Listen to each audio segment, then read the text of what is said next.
Narito na naman ang mainit na balita mula sa mundo ng politika. Pasabog! Mainit na mainit ang eksena sa kamera matapos magwala umano si Congressman Zaldico sa gitna ng pagdinig.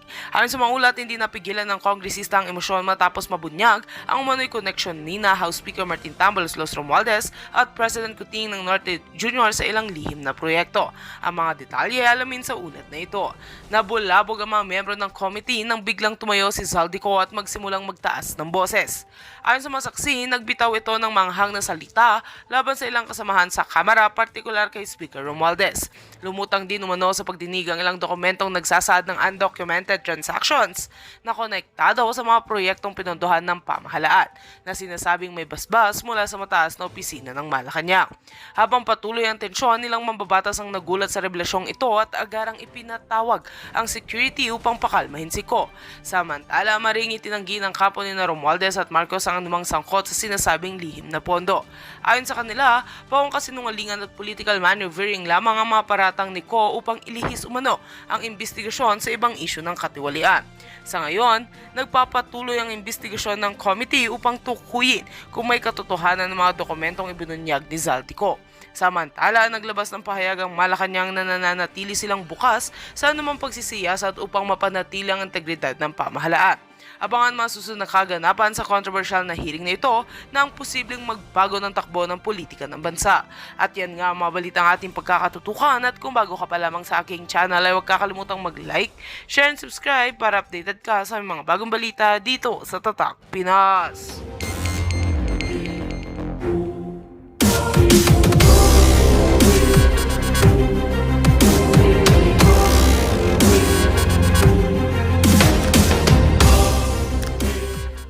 Noon, I have to agree with him. Hindi pwedeng mag-isa lang siya. Sabi ng mga dito, kinakampihan mo na si Zaldico. Hindi ko siya kinakampihan. Banggitin mo doon yung pangalan ni Romualdez. Ba, pinabanggit ko ngayon. Ayun na kayo sinasabi ko kanina. Bakit hindi nyo pinapatawag yung si Grace Pook? Sapagkat siya ay nakakaalam kung sino na sila lahat ang naglagay. Yung mga insertions na yan, alam nila yan.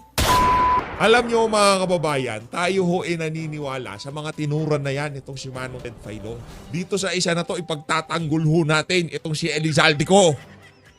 Tayo ho ay naniniwala dyan sa sinasabi nitong si Elizaldico na hindi ho niya magagawang mag-isa lahat ng ipinupukol na kontrobersya sa kanya ngayong mga panahon na to. Pero bago yan mga kababayan, kung bago lang ho kayo sa PH Update, isang like at isang subscribe, masaya na ho tayo dyan sa mga gusto sumali sa ating community. Yung join button, nandiyan lang ho sa baba. At itong si Atty. Salvador Panelo, papasadaan din ho natin yung kanyang mga punto de vista dyan sa SMNI. At itong si ate, nagalit dito kay Ping Lacson. Ito kasi si Ping Lacson, nakala niya lahat ng lumalabas sa bunganga niya ay pinapaniwalaan ng ating mga kababayan. Kaya naman, umpisahan ho natin ang ating talakayan dito kay ate. Ate, ito si ate nga na papasadahan Senator natin. Lacson, nagulat ka ba kay Oh. Orly Gutesa? Ako. Gulat na gulat ka kasi minensyon ang amo mong si Tamba, ang number Nako. 1 kawatan dyan sa Nako. Pilipinas. Oh. Na hindi nyo maimbestigahan dahil pinagtatakpan nyo ang kawatan. Mga magnanakaw sa kaba ng bayan. Pera namin yan. Senator Lacson, nagulat ka Isa ba kay pa. Orly Gutesa? Gulat na gulat ka kasi minensyon ang amo mong si Tamba, ang number 1 kawatan dyan sa Pilipinas.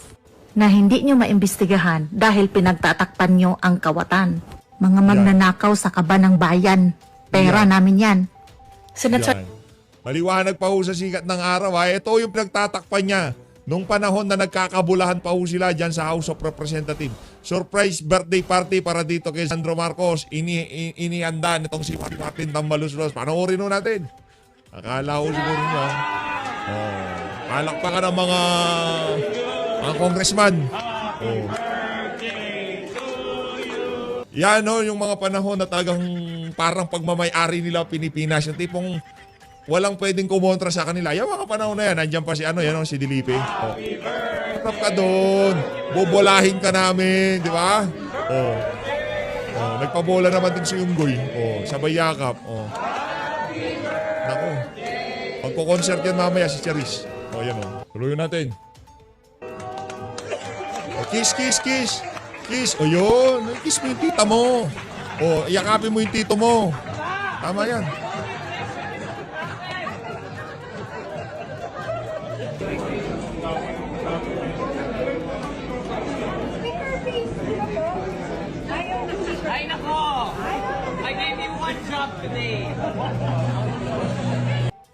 Yakap-yakap sila si Sandro. Anak ng presidente ito. Anak ng toko. Ha?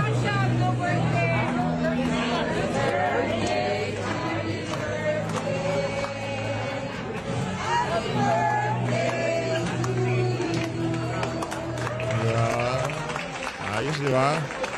Oh. Ayun na nga mga kababayan, yan ano ang birthday party, surprise birthday party nitong si Martin Romualdez para sa kanyang pamangkin. Talaga namang baby niya itong si Sandro. Yan o, yung mga panahon na talaga naman lahat ng gusto nilang gawin, kaya nila. Dahil ang sambayan ng Pilipino, hindi pa lumulubog sa baha. Pero ngayong mga panahon na to, di nga natin malaman kung nasaan na tong si Martin Romualdez. Kaya naman, ang panawagan ngayon ng sambayan ng Pilipino, ilabas nyo si Martin. Saan nyo dinala itong si Martin Romualdez? Dito na ho tayo kay Manong Ted Filon. Game! At alam po namin, alam nating lahat kung gaano po kahirap itong mga dapat nating inumin na gamot kung saan tayo kukuha Ako. ng perang pambili po ng gamot. Kaya muli po Okay, tuloy na talaga natin. naman sa gitna po ng mga pangyayari ito sa ating pong bayan, marami pa rin po sa atin ang masaya kasi nga po higit sa lahat mga kapatid, Opo, tayo po ay natututo, na mamuhay po lamang sa ating pong kakayahan. Yan. Okay, yung living within our means, yan po Yes, pinaka-importante, yun. yung satisfaction Tama ho level yung mo. mga Na-achieve mo na, na-attain mo na. Sa puntong yan, gusto natin puntahan itong sulat ni ex-Congressman Zaldico. Siguro kahapon sabi ni Speaker Bo GD, good morning po Speaker ha. Good morning, maganda umaga po sa inyo, magang gumigising niya. Malamang po nanonood rin sa ating programa this morning. Siguro sabi ni Speaker, ay salamat, ako yung nabunutan ng tinig. Kasi nga, yung pag-resolve, sa kanyang issue dyan sa Ethics Committee. Ethics Kita, kayo naman ni Ethics Committee. Oh, ganun lang naman yun. Pasensya na po, nasamid lang. Nasabi Opo, lang. wala na. Kasi it's now moot, no? Wala, it's already academic. It's water under the bridge. Nag-resign. Yan. So, ano pa ang poder ng Kamara, di ba? Sabi nga niya, bahala na ang DOJ, bahala na po dito ang ombudsman kung sakasakali. Ngayon, mga kapatid, na hindi na siya kongresista, ang tanong, uuwi ba siya? Naku, yan ang tanong dyan. Sabi ni DOJ Secretary, di ba, Crispin Remulla? Okay. Mukhang hindi na uuwi. Mukhang hindi na mukhang uuwi. hindi na. Mukha naman, ako din, yun ang tingin ko. Ikaw ba, tingin mo, uuwi pa? Kung makakahanap ng bansa na pwedeng tumanggap sa kanya for asylum, halimbawa, Pero sigurado nangangako hindi siya na na uuwi. haharapin daw niya, di ba? Yun ang Sige. paulit-ulit Okay. niyang sinasabi. Sabi Sige. niya nung una, yung Yun una ang siya kwento naglabas ng niya. statement, haharapin ko lahat ng akusasyon sa akin sa tamang forum. Yun ang sabi niya. Kailan kaya yun? Kung tamang forum, kailan Sige. yan? Kailan din ang tamang panahon para dyan? Alright, so meron siyang sulat po mga kapatid at received ito kahapon ng tanggapan po ni Speaker. Okay, meron lang po dito, bago po itong punto na gusto kong balikan lamang, may portion dito doon sa kanyang doon sa kanyang denial. Yes. Anong sinasabi niya rito? Sabi po ng liham ni dating Yung part, Congressman part of the Zaldico, letter. I deny that my family and I indulge in Yan. extravagant or ostentatious display of wealth in the eye of the public. Parang di Our naman totoo. lifestyles have not changed from before I became a public official. Parang di naman totoo yun. Kayo ba naman meron kayong mga jet fighter, di ba? Meron kayong mga helicopter. Meron kayong mga Bell na helicopter. Meron kayong mga jet stream, di ba? Parang di naman totoo yung sinasabi ni introduction pa lang ng statement ni Zaldico, parang sarap ng batukan no? Till up to now. My wife and children keep away from the media, and they certainly do not display what we own to the public. While I do have postings through media, these are focused on the various projects of the Ako Bicol party list. My family and I do not also live beyond our means. Okay. So sabi niya, ano daw ho mga kapatid, hindi daw po extravagant. Alam niyo, hindi ho masyadong hindi maluho ang kanilang pamumuhay. Sila po'y namumuhay lamang hango sa kanilang kakayahan yung kanilang pamumuhay sa kanila pong kinikita. So dito, paano mo ito madidibate? Paano mo siya Yan. mapapabulaanan? Dito na po papasok yung issue ng SALN. Yan ang sinasabi namin kay Congressman itong chairman ng committee on itong si Jonathan Clement Abalos ng amin siya makapanayam. Opo, na siya ba mismo bilang committee chairman ng Committee on Ethics ay willing isa publiko ang kanyang SALN. Yan. Nung una, sabi niya po sa ating pong programa, oo daw, di ba? Yes, opo, wala akong problema yon. Opo, yes po, opo. Pero pagkatapos ng panayam, tumawag, sabi, hindi pa pwede. For so many reasons, Ginagalang naman natin yan, Congressman.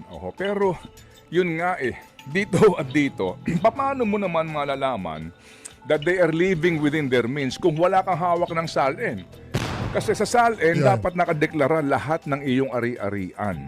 Correct. Yun bang penthouse na sinasabing pinaghahatiran ng mali-maletang pera, yun ho ba ay kanino nakapangalan? Yan. Kasi kung doon ka din nakikita nakatira, maaring sa ibang tao nakapangalan yun. Pero at the end of the day nga, mga kapatid, dyan na po papasok yung SALN. Yung sinasabing bahay daw sa Paris. At eto pa, yung binabanggit po dito, maging ni DPWH Secretary Vince Dizon, na mga lumawak po na ari-arian para doon sa kanila pong sinasabing airline, Misibis Air. Ang total po nito mga kapatid ay 4.29 billion pesos. Ito pong mga binili na iba't ibang mga helicopter po at mga jet. Kailan ito na-acquire? Ito ho ba ay kung siya, ang kanyang pamilya ay stakeholder po dito sa Misibis Aviation, ito ba ay nakadeklara sa kanyang SALN? Diyan na po papasok yan, girl, itong ating panawagan kung totoo Girl. na gusto pong ibalik ng Kongreso sa pangkalahatan, Lower Yan. House and the Upper Chamber, ang tiwala ng publiko. After all, di ba? Public office is a public trust. Kung gustong ibalik, Yun di tayo magsimula. Ilabas tayo ninyo magsimula. ang mga Mag-SALN tayo. ninyo. Nang magkaalaman tayo kung tama ba yung pamumuhay mo na nagmamaneho ka ng mamahaling auto, pagkarami-rami mong mga, di ba, Aeroplano. pinopost sa iyong mga kung ano-anong mga tawag dyan. Social media accounts. Okay, at pinapangalanda ka mo na kaya mong gumasta ng pagkarami-raming pera. And then, kung ano ba deklarado mong yaman. Yun po yun So, dito po sa puntong ito, kailan siya mauobligang umuwi. Meron po tatlong kaparaanan paano pa makakansela porte ng isang Pilipino. Kasi ang pinakamabilis po dito talaga ay kansilahin yung kanyang passport. Pero hindi po yan maaaring gawin nang hindi na naman po dadaan sa due process. Okay, unang kaparaanan, kapag po yung pong passport holder ay convicted po ng isang criminal offense. And when you say convicted, ito most likely ay with finality na naman. Pangalawa, upon a finding by the Secretary or his authorized representative or consular officer that a passport was secured through fraud or misrepresentation, parang si Alice Goo. Di Parang ba? si Alice Goo, Parang si yan. Alice Goo, hello, hindi ganun kabilis, di ba? Tama? Opo, hindi ganun. Ang tagal. Ang dami pong dinadaan ng proseso para mapawalang visa yung kanyang pinagmulan po ng kanyang passport, birth certificate, right? Correct. At pangatlo, eto, upon lawful order of the court to hold the departure of an applicant because of a pending criminal case. Mga kapatid, lawful order of the court to hold the departure of an applicant because of a pending criminal case. Parang lumalabas dito, hold departure order ito. Pero yung cancellation po ng passport, mga kapatid, kinakailangan pa po, kinakailangan pa po ng pag-conviction ng isa pong passport holder. Okay? Ngayon, mga kapatid, ang atin po dito ngayong punto is kung talagang gusto ho ninyong pauwiin si Zaldico, maliban doon sa blue notice para malaman kung saan siya naglalagi. ano po ang pinakamainam dito para maramdaman natin yung pagpupursige ng pamahalaang Marcos?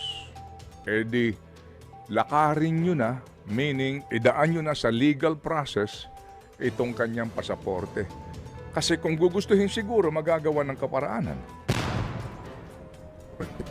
Ano? Ba't ka nananahimik dyan? Parang nag-iisip ka, kinakabahan ako sa iyo. Hindi, nung binanggit mo kasi yung mga rason o yung mga reasons nga na po pwedeng makansela ang pasaporte ng isang tao. Parang nahanap ko kung pwede, parang hindi yata eh. Kasi nga, hindi pa naman siya convicted ng criminal offense. Sinampahan pa lang po at sasampahan pa ng ibang mga kaukulang kaso. So anong po pwedeng gawin ngayon ng gobyerno para talagang mapilitan siyang mapauwi? Kasi makukumpara to sa ibang mga tao na mabilis na, hindi man mabilis, pero talagang napauwi, napabalik dito sa Pilipinas. Halimbawa na lang yung kay Arnie Teves. Oo, Tama. di ba? Tama naman.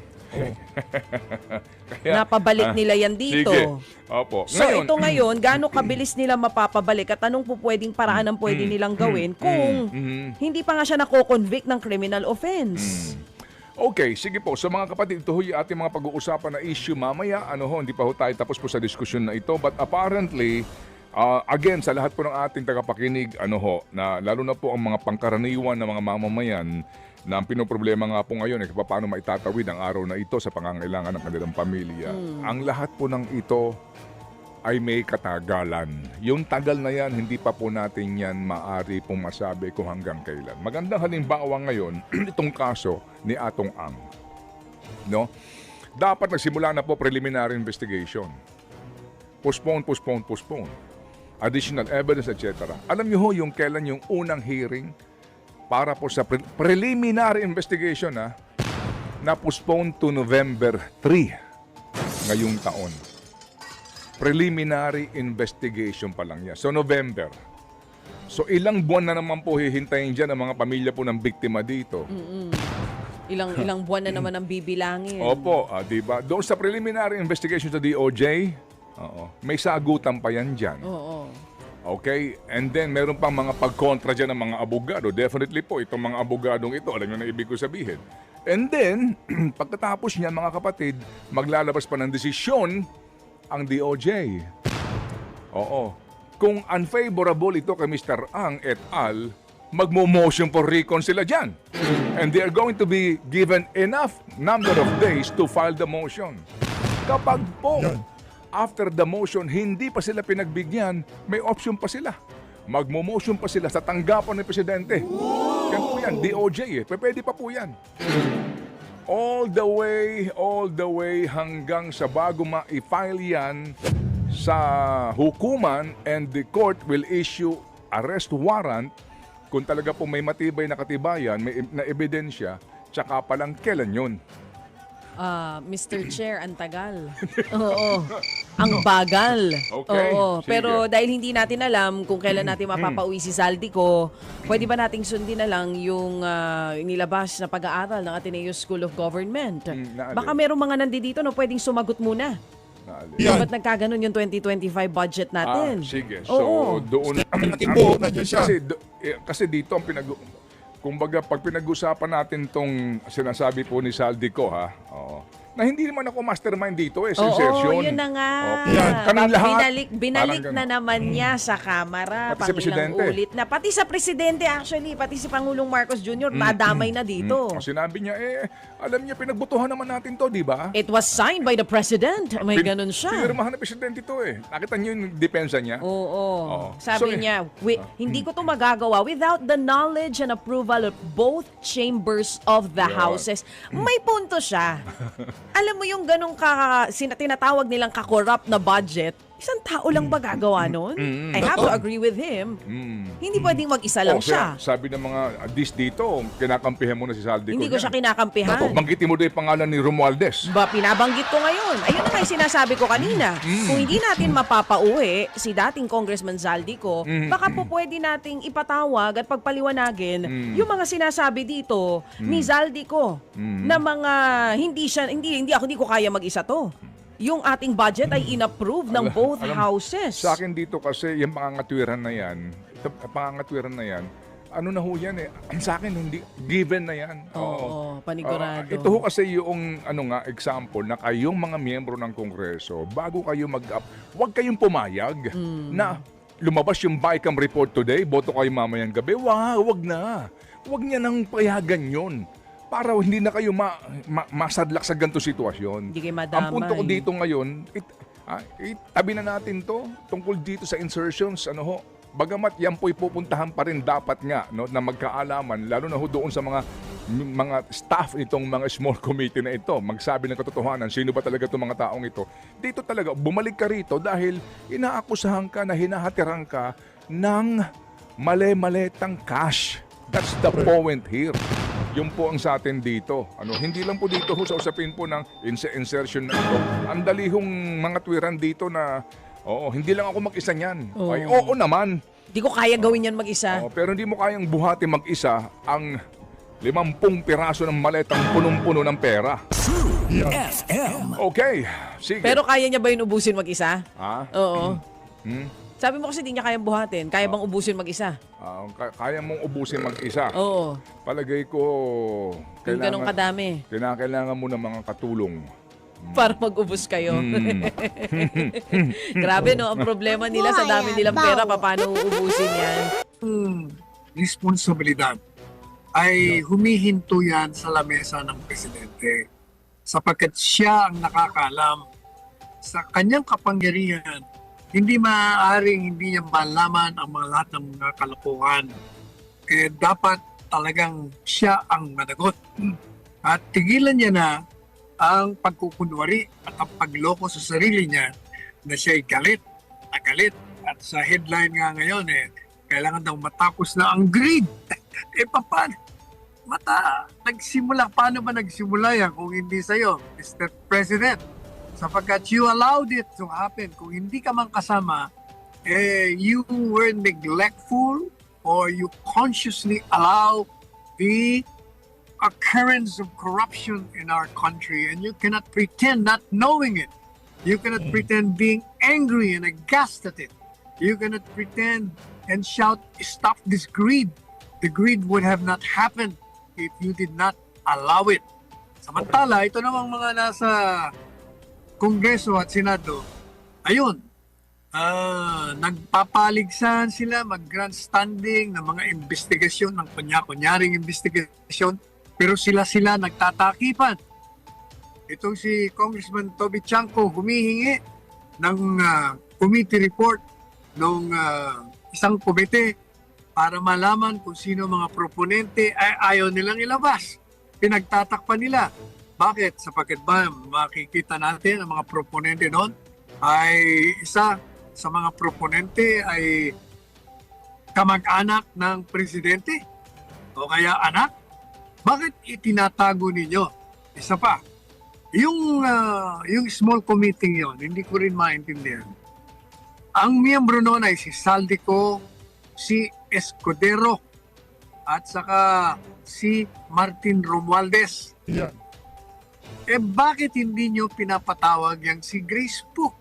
Grace po. Sapagkat siya ay nakakaalam kung sino na sila lahat ang naglagay yung mga insertions na yan, alam nila yan.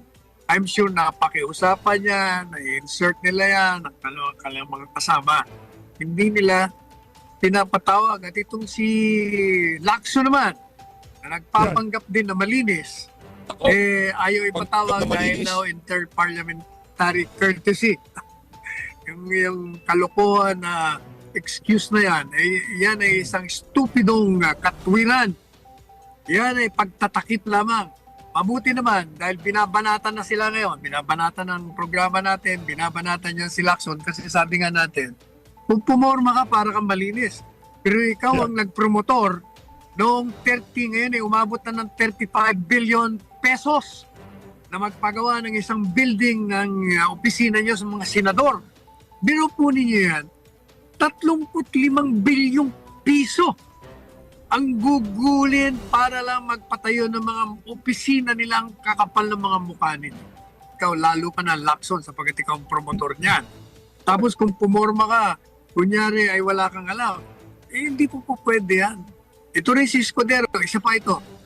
Kaibigan natin lahat yan actually. Pero hindi mo pa pwede yung ginagawa nila. Magtatalumpati ka, babanata mo si Martin Romualdez, sasabihin mo, siya nagpakulo ng impeachment dahil kailangan ng mga ayuda, may labas kung hindi pumirma. Pero bakit ngayon ka lang nagsasalita? Ilang buwan nang nakaraan yan. Dapat noon ka agad sinabi mo na yan. Pangalawa, ba't di mo sinasagot yung akusasyon sa'yo na ikaw ay tumanggap ng ilang milyon o bilyon o whatever kung magkano ang amount. Sapagkat inamin mo na nga, o isa pa yun, inamin mo na tumanggap ka ng 30 milyones na peso sa iyong kampanya. Yan po ay bawal. Bawal. That's a crime under the Omnibus Election Code. Kaya nga itong si George Garcia na napagsabihan natin, bakit mo ba humingi ng paliwanag? Alam mo na nga na bawal, inamin na nga. Inamin na rin nung nagbigay, inamin din nung tumanggap. Ba't di mo pa i-demanda? Yan ang problema eh. Huwag yun na itong bigyan ng lahat ng mga leeway o leniency. Kailangan managot sila